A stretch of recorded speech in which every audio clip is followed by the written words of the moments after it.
नमस्कार साथियों यदि आप कोई सेल एग्रीमेंट कर रहे हैं, चाहे आप विक्रेता हों चाहे आप क्रेता हों, तो आपको सेल एग्रीमेंट के बारे में जान लेना चाहिए क्योंकि धारा 54 में संशोधन हो चुके हैं और किसी को भी पता नहीं है। ठीक है।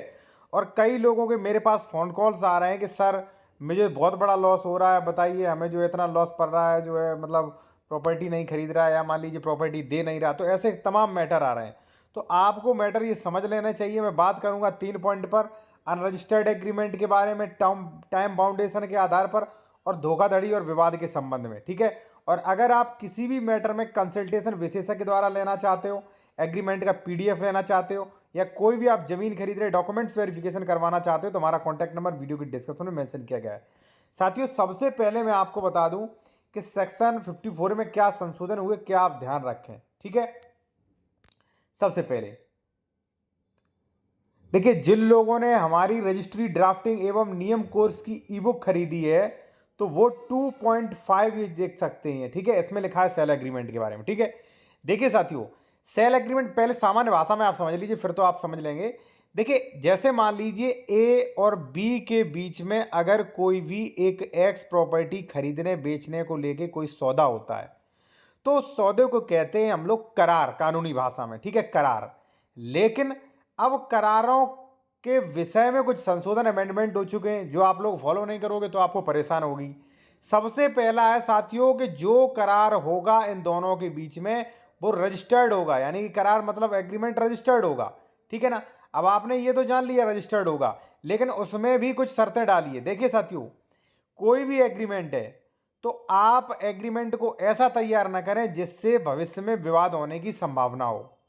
जब भी कोई एग्रीमेंट बनाते हैं तो उसमें रजिस्टर्ड एग्रीमेंट, टाइम बाउंडेशन, सभी शर्तें, ठीक है, ये सारी मेंशन होना चाहिए। ठीक है। अब मैं यहाँ पे सेल एग्रीमेंट के बारे में थोड़ा सा आपको बता देता हूँ, फिर टॉपिक बाय टॉपिक मैं आपको बताऊंगा। ठीक है। और अगर आप ये ई बुक लेना चाहते हैं तो कॉन्टैक्ट नंबर वीडियो की डिस्क्रिप्शन में मिल जाएगा। देखिए, एक दूसरे के लिए प्रतिफल लाने वाला प्रत्येक वचन और प्रत्येक वचनों का हर एक संपर्क करार है। संविदा अधिनियम की धारा 2 के अनुसार इकरारनामा का अभिप्राय उस प्रस्ताव से है जो एक पक्ष ने स्वीकार कर लिया हो। ठीक है। करार एक वचन है और वचनों का समूह है। यह बिल्कुल स्पष्ट है कि करार के लिए एक से अधिक व्यक्ति अपेक्षित हो। पक्षों के बीच अस्पष्ट एक समझौता होता है। ठीक है ना। और करार काफी मजबूत होता है। ठीक है ना। और एक करार में एक पक्ष के आशय और स्पष्टता या संदेह नहीं होना चाहिए। मैंने पहले ही कहा दिया था कि जब आप एग्रीमेंट करें तो कोई भी अस्पष्ट एग्रीमेंट न करें। कई लोग अस्पष्ट एग्रीमेंट कर लेते हैं, या मान लीजिए उन्हें पता नहीं होता है, एडवोकेट एक की तरफदारी कर देते हैं और बाद में दूसरे को बहुत बड़ा प्रॉब्लम होती है। तो अगर आप एग्रीमेंट कर रहे हो, एग्रीमेंट करवाने जा रहे हैं, तो कंसल्टेशन कर सकते हैं, पीडीएफ भी ले सकते हैं, अपना एग्रीमेंट चेक भी करवा सकते हैं हमसे। ठीक है। देखिए साथियों, तो यहाँ पे हो गया आप। ठीक है। अब देखिए आगे क्या है। यहां पे आप देखेंगे इस प्रकार सबसे जरूरी करारों का रजिस्ट्रीकृत होना जरूरी होता है। अगर आप अचल संपत्ति का करार कर रहे हैं तो मजबूत करार करवाना है तो रजिस्ट्री करवाएं। ठीक है।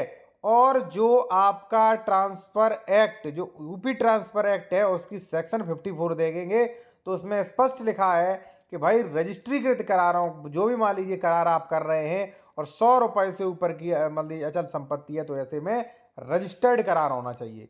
तो पहले तो हो गया कि रजिस्टर्ड करार। आप कई लोग कहेंगे सर रजिस्टर्ड करार में खर्चा कितना आता? कोई ज़्यादा खर्चा नहीं, 2% जो है स्टाम्प शुल्क इसमें लगता है। ठीक है। और वो भी रजिस्ट्री के टाइम पे इसमें मर्ज हो जाता है। ठीक है ना।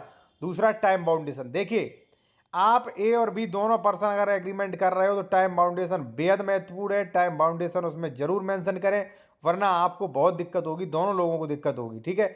धोखाधड़ी के विवाद के संबंध में अगर आप एग्रीमेंट कर रहे हो तो उसमें एक सब क्लॉज ये भी ऐड करवा सकते हो कि अगर मान लीजिए इसमें फ्यूचर में धोखाधड़ी या कोई भी डॉक्यूमेंट अवैध पाया जाता है तो हम इस प्रॉपर्टी को नहीं लेंगे, मेरा पूरा बयाना वापस होगा। दोनों ही लोग अपनी सहमति जता सकते हैं साथियों। ठीक है। बाकी अगर आप कोई भी कंसल्टेशन करना चाह रहे हैं तो कॉन्टैक्ट नंबर वीडियो के डिस्क्रिप्शन में मिल जाएगा। आप जूनियर एडवोकेट हैं, कोर्ट ड्राफ्टिंग एवं नियम ई बुक लेना चाह रहे हैं तो स्क्रीनशॉट ले लीजिए, सारे टॉपिक इसमें मिलेंगे। आपको ड्राफ्टिंग मिलेगी, व्हाट्सएप नंबर ये दिया गया है।